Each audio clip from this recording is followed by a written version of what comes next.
Looking back, I feel dumb. Completely stupid, actually. I should have known that apartment was far too cheap to be right, even for a studio. I should have known there had to be a catch. The day I moved in was a complete blur. I insisted that no one help me, not wanting to prove any of my family members' suspicions about my character. By late afternoon, all my muscles ached terribly, and my head throbbed. I fell back on my bare mattress, staring up at the ceiling fan with glazed-over eyes. I pulled the damp strands of hair from my sweaty forehead, wincing in disgust. Someone knocked on my door, causing me to jump. I cursed under my breath, pushing myself up on my elbows. 2 girls were peeking around my door frame.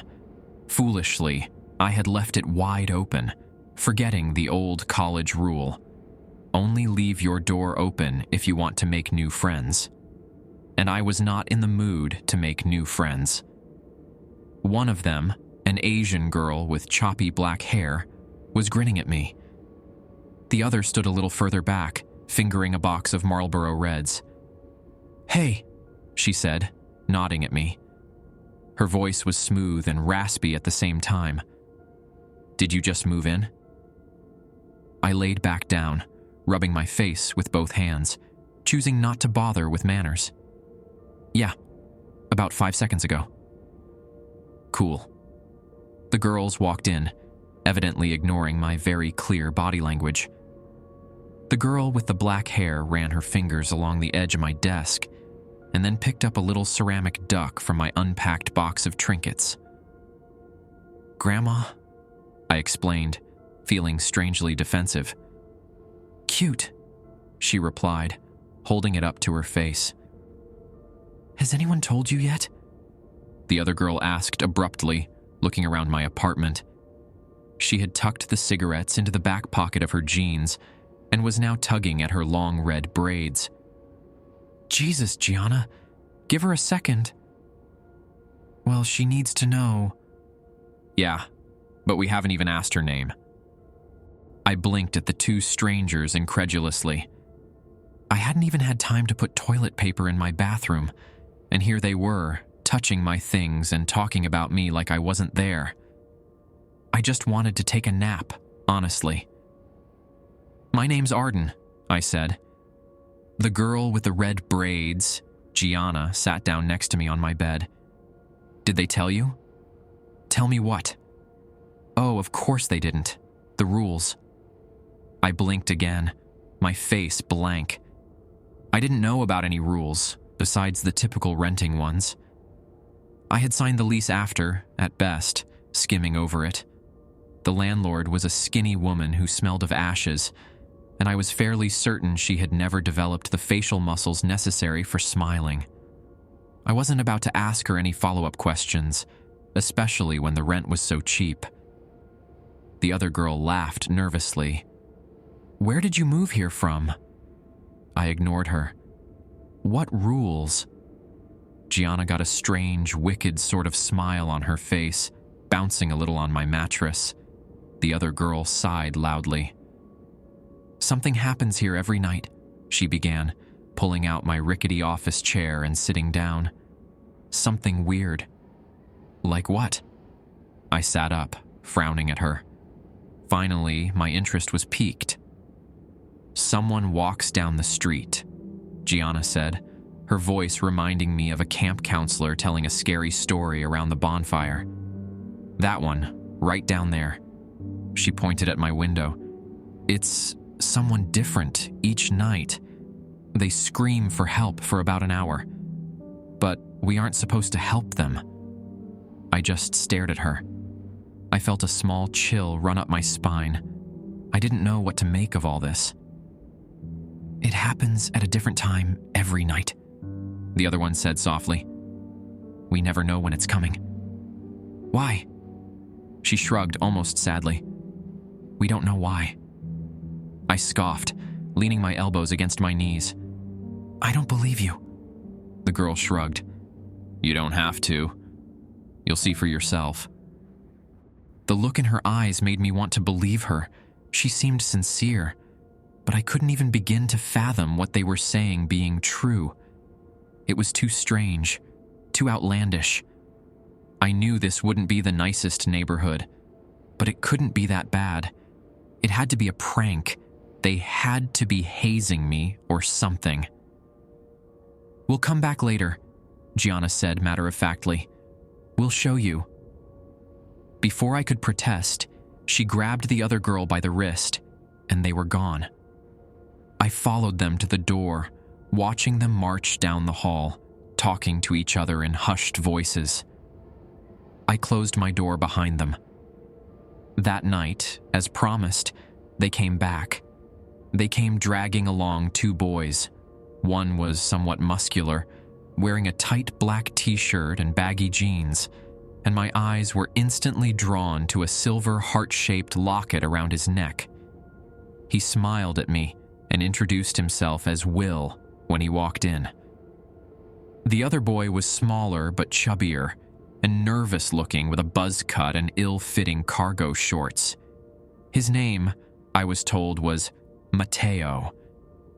The girl named Gianna came in carrying a bottle of wine and that same slightly crumpled box of cigarettes. The other one, the girl I still didn't know the name of, was the only one who looked even somewhat apologetic. They all sat down on my dusty floor, next to the window, and motioned for me to join them. I sat between Will and the nameless girl, unsure whether I should continue feeling violated or if I should just give in to my strange, pushy neighbors. "Do you all live in this building?" I asked, hesitantly accepting the wine when it was passed to me. "Yeah," Will answered with a grin. It seemed half-hearted. "This building is where all the young people live." "It's where they put us," Gianna cut in, lighting a cigarette. It didn't even occur to me to tell her not to smoke inside. "We've all been sorted out. Forgive her. She's a bit of a conspiracy theorist." "It's not a theory," she snapped, glaring at him. "Look at the other ones. Next door, the middle-agers, people with kids, but no grandkids. Across the street, old people. Not a single 20-something in that entire building. May, tell him." So her name was May. I looked her over, admiring her smoky eye makeup and how she'd tied her hair up, long strands poking out like exploding fireworks. "Stop it," May muttered, reaching for the wine bottle. "You'll scare her." "I'm not scared." She just shrugged at me as if she didn't believe me. We passed the bottle around and then around again. I listened to them bicker and laugh. It was clear they'd all been friends for a while, and I felt a little bit like I was intruding, even though they were in my apartment. Will asked me if I had gone to college, and I told him I did, but I dropped out. They all nodded sympathetically, which made me feel stupid. By midnight, I was a little bit buzzed, and my guard was beginning to fall. I had to admit, it felt good to have friends. I had already mentally resigned myself to a life of solitude, at least for a while, but it seemed that might not actually have to be my fate. I laughed at Mateo and Gianna's drunken argument, passing a cigarette back and forth with May, blowing the smoke out of my open window. I had almost completely forgotten why they were all over when it happened. All at once, a blaring alarm came from each of our phones, like an Amber Alert. I could hear the sound echo throughout the neighborhood, like an entire chorus of hundreds of phones going off, not just ours. I nearly leapt out of my skin. Not even Gianna laughed. All of them went quiet, and they looked at me as I took it out, frowning at the screen. "Do not interfere." "It's coming," Will whispered. He had changed, his eyes almost glassy and his voice soft and shaky. Mateo squeezed his shoulder. I looked at May. Her eyebrows were cinched together in concern, and she was stubbing out our cigarette against the windowsill, shrinking away. There it was again, That chill. It crept up my back, spreading along my scalp and making me shiver. Something felt deeply, deeply wrong. The others were quiet now, staring silently at the window I was sitting up against. The air felt somehow warmer, like it was buzzing with something. Or maybe I was just sweating. We sat there, unmoving, for what felt like half an hour. Right as I was getting tempted to ask what was going on, I heard it. It was far away and faint, but I still heard it. A cry. It continued as it got gradually closer, louder, more desperate. "Help! Please, my God, someone help me!" Slowly, I leaned out the window. I had to see it with my eyes, had to confirm there was actually someone out there like they had said there would be. My new apartment was on the 4th floor, so it was hard to see who was down on the street without squinting. In the flickering streetlights, I could make out the outline of an elderly man. He was hunched over, wandering aimlessly from door to door, wearing only what looked like a hospital gown to cover his pale, broken body. Behind him trailed a path of dripping blood, although I couldn't see where it was coming from. "Please, I'm hurt." I looked back at the others, my mouth hanging open. "What is this?" I demanded loudly. "What the hell is this?" May touched my arm, trying to calm me down. I pulled away from her. "Arden? Please. We have to help him. Why can't we help him? He's just an old man." "We can't help him. Trust me." I ignored her, leaning further out the window, prepared to call out to him. Before I could open my mouth, I froze. The man down there was still now, facing our building.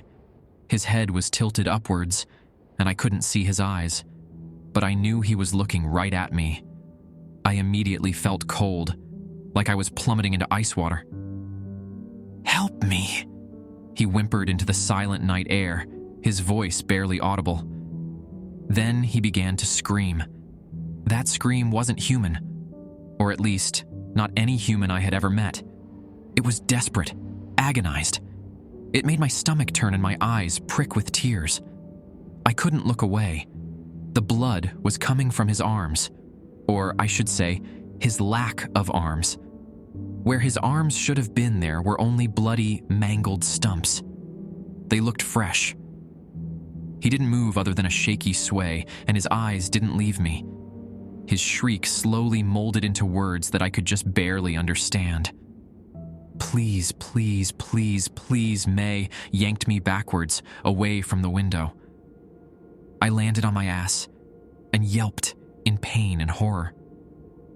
"What is that thing?" I whispered. I didn't mean to whisper, but that was all that came out. "We don't know," May replied, her eyes trained on Will, who was crying now. Mateo held on to him like he might topple over. "We just know to follow the rules." "What happens if you don't follow the rules?" I asked, and immediately regretted it. Will sobbed softly. Outside, the old man wailed. Gianna reached over and pulled the window shut, but it somehow did nothing to muffle the blood-curdling sound. "Do you want to tell her, or should I?" Mateo asked Will. Will just shook his head. He was clutching his locket now, turning the little heart over between his fingers. Mateo sighed and turned towards me. "A couple of months ago, one of them got to Will's girl." "Shannon?" Gianna butted in. "Her name was Shannon." "Is?" "Sorry, her name is Shannon." I swallowed, but whatever I did, nothing would force down the lump in my throat. "What happened?" Mateo shook his head. "We don't know. We were all together when the screaming started. Usually we just ignore it now, you know? No use in dwelling on it. But that night, we think she saw something different. She started insisting she had to help, and she ran outside. We couldn't stop her." He paused, glancing over at Will. He was silent and still. The screaming outside had begun to pass, getting softer as it continued further down the street. Then what? He shrugged. Nothing. She was just gone. I pressed my lips together, trying to process all of this. I really had believed they were messing with me, but I had seen it. I had witnessed it firsthand, and it terrified me. Why doesn't anyone leave? He shrugged for a second time. Can't afford it, or people just don't care. Some people have left, but we all signed an NDA with the lease, so nobody ever knows. I frowned, thinking back to signing the paperwork, trying to remember. I could vaguely picture what he was talking about. I had just assumed it was more legal jargon that I would never understand. Had I seriously signed a non-disclosure agreement without even noticing? After that, I told them I wanted to go to bed. I needed time to process all of this.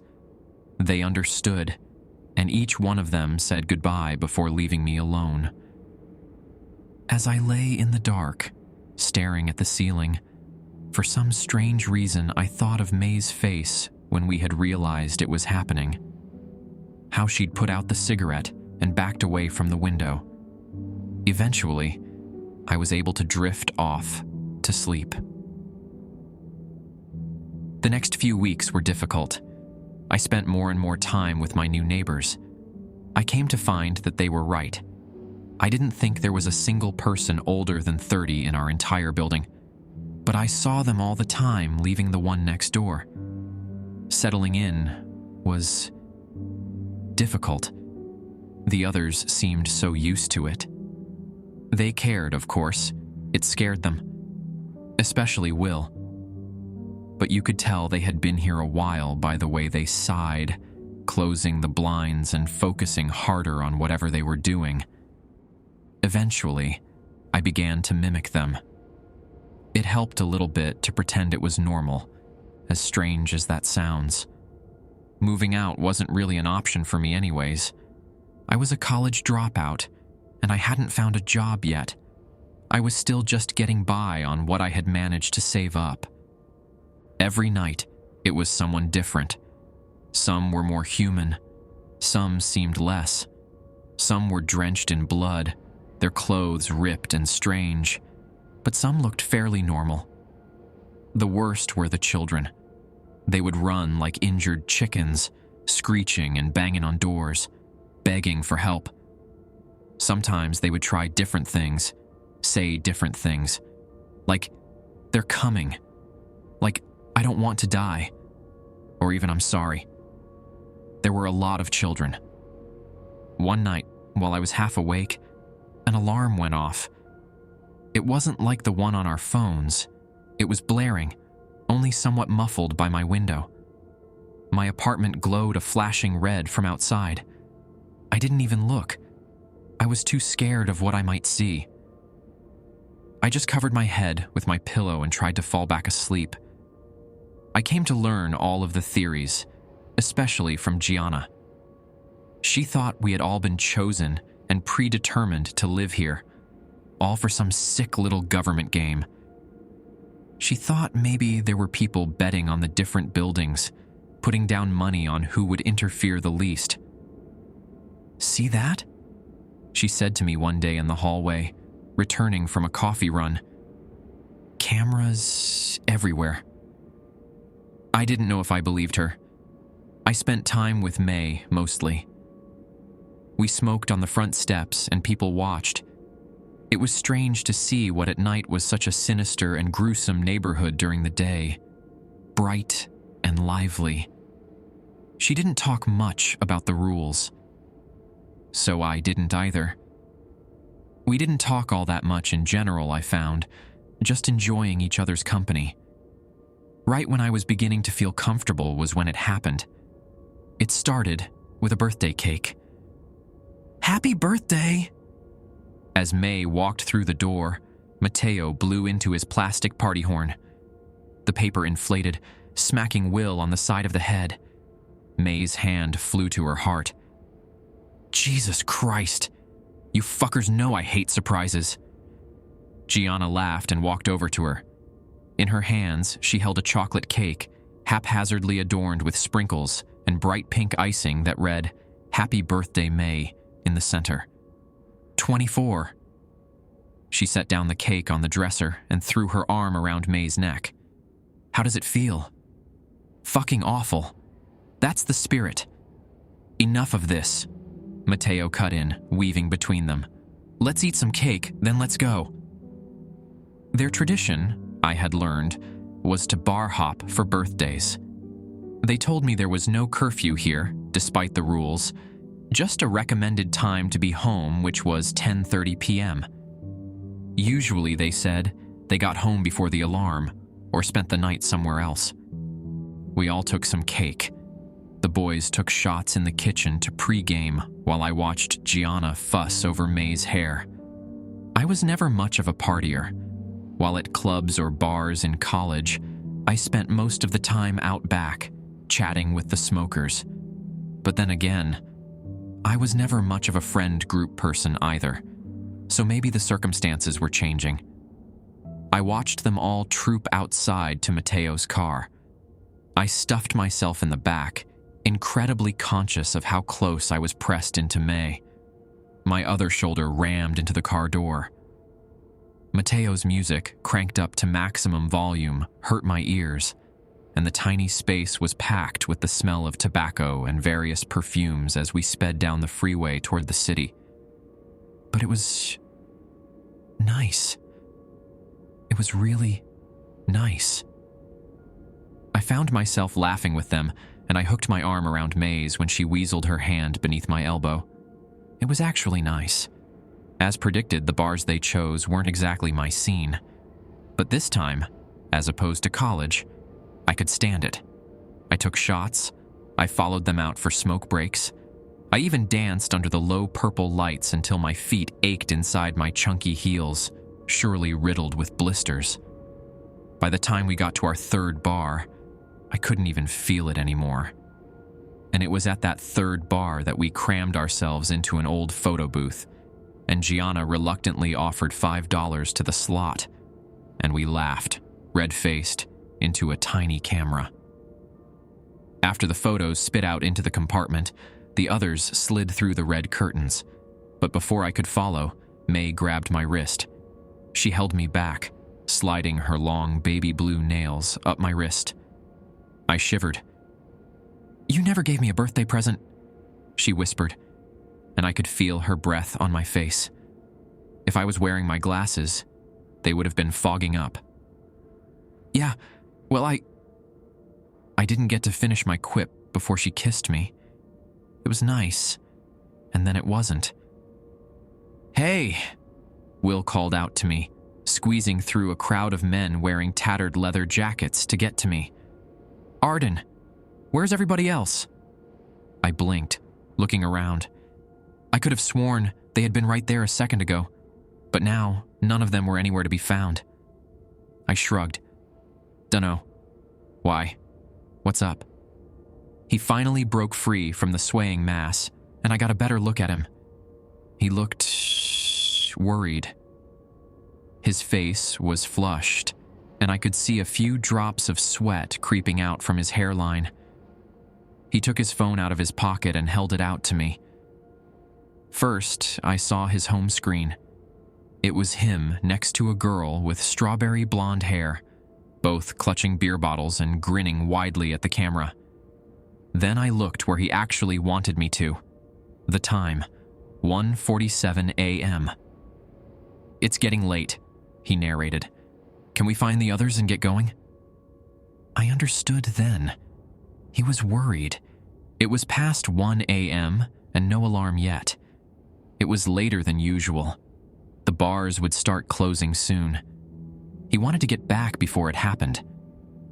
Will and I weaved through the crowd. I was pretty buzzed, and I realized I was having a hard time moving my feet right, which made me feel embarrassed. I hadn't even had that much to drink. Was I that much of a lightweight? We found them outside, chain smoking. Will explained the situation while I swayed. The drive back was strangely tense. Mateo's music was turned down, and there wasn't any joking or boisterous gossiping like there had been on the way out. We all felt it. It didn't need to be said. Something was off. Will drove fast, almost reckless. In the dark, May took my hand. Just as he was careening around the last corner, and we could almost make out the shape of our apartment building down the street, it happened. All of our phones went off at once. Gianna let out a small shriek from the other side of the back seat. "Do not interfere." Mateo turned back towards us, pressing his finger to his lips. Had this ever happened before? By their reactions, I didn't think so. It was different when it came when I was in my bedroom, when I could just shut the curtains and put my headphones on. I felt so small and helpless then, like I was gazing into the maw of something incomprehensibly beyond my understanding. I felt like we were all flies, and this neighborhood right now was the spider's web. Will drove slowly now, maybe 5 miles an hour. We were all still. We were all silent. Not even a stray breath cut through the quiet. Underneath the glowing street lights, I could make out the side of Will's face. He was pale, and if I hadn't seen his knee shifting as he pressed down on the brakes, I could have mistaken him for a mannequin. The car came to a stop. I followed his gaze all the way down the street to the dark horizon, and I saw what he saw. A silhouette. It was far too distant to make out what shape it took, but it was evidently humanoid. It moved in a shaky stumble, limping down the middle of the road in our direction, and in the overwhelming silence, I could hear it, far away but still deeply urgent. "Help me!" "Will," Gianna hissed. "Turn the car around." Will didn't move. He just stared forward as white as paper. It didn't make any logical sense, but I knew what he knew. It was too late now. There was no use. "Help me. Please help." I could tell now that it was a girl from its voice and its figure as it got closer. It was wearing some sort of white nightgown, not unlike the old man's hospital attire from that first night, stained with dark red blood. From here, I couldn't tell if it was fresh or dry. I didn't know why that mattered to me. "Maybe," May whispered. Her arm shook against mine. "Maybe if we're quiet and we duck down, it won't see us." Deep down, it felt as hopeless as turning around had felt, but it seemed reasonable. I nodded and did as she suggested, crouching behind the passenger seat, my knees throbbing from the strange angle I'd bent myself into. We all did it, except for Will. He didn't move. He still just looked. When he finally spoke, I could barely hear him. It was so weak. "Shannon." The word hung in the air, heavy with implication. Mateo was the one to break the silence. "What?" "Shannon," he repeated, finally turning to look at his friend. "That's Shannon." I peered over the seat in front of me, squinting my eyes. The human-like thing was getting closer, and now I could make out strawberry blonde hair, round face, short legs, the girl from Will's phone lock screen, the girl who had disappeared. Shannon. May gasped next to me. "Dude," Mateo said slowly, his words crumbling as soon as they left his mouth. "I know what you're thinking, dude. Do not get out of this car." Will didn't even seem like he was with us anymore. He was in shock, I think, looking back. "I have to help her," he insisted, right as another sickening cry rang out. "Help me! Help! Help me, please, someone, it hurts!" It was getting far too close to us for comfort, but it still didn't seem to notice the car. Its cries became more and more desperate as they got louder. "I have to help her," Will repeated, and a bit of life had returned to his face. Mateo shook his head and grabbed at his sleeve. "Will, that is not Shannon." Will glared at him, his eyes shining with tears. "I know Shannon. That's her. I know you do, dude, and I know you miss her, but please, please don't do this." Their voices were getting louder and more distraught, and I felt May press into my side, trembling like a leaf. Gianna was whimpering, but I couldn't see her from my position. The thing was almost to our car when it stopped. She turned her head, left, then right, almost like she was sniffing the air. The boys stopped arguing. I felt like my heart would burst out of my chest. I could see Shannon's face now, and I realized why she hadn't seen us. The girl's face was streaked with gore, and it looked like her eyes had been scooped out with a melon spoon. She cried, drool pouring from her slackened mouth, but no tears could come. It happened too quickly. None of us could stop him. Will violently ripped his arm away from Mateo, fumbling for the handle to the car door. Gianna screamed. Mateo tried to slam down on the lock, but he missed, and Will managed to get the door open before he could try again. He stumbled onto the asphalt and hit the ground with a soft crunch. The thing turned her head and began to scream. But instead of charging at Will, she backed away. She held her arms out in front of her like something might attack her, whipping her head around wildly. An alarm went off, like the one I had heard that one night, but far more unbearable now that I was in it. The streetlights lining either side of the street switched to a flashing red, and Mateo threw himself into the driver's seat, the tires screeching as he peeled away. Gianna was screaming at him, pleading with him to go back. May was weeping into her hands. I didn't move, didn't make a sound. I didn't understand. As we sped away, I looked back. I couldn't help it. I saw the flash of some sort of van in the blinding red light, pulling around the corner. Then nothing. That was a week or two ago. I don't know. I've been having a hard time keeping track of time. None of us have spoken much since that night. We tried the police, of course, but as you could assume, nothing came of it. I think whatever this is far larger than we know. I don't know if it's some kind of experiment or just a sick game, but I'm going to move back into my parents' house next week, despite all their berating, and then figure out what to do from there. I don't know if that was really Shannon that we saw that night, or if it was something else, and I don't know which is worse. All I know is that last night, I heard Will's voice outside my window, crying, pleading for help. I didn't interfere.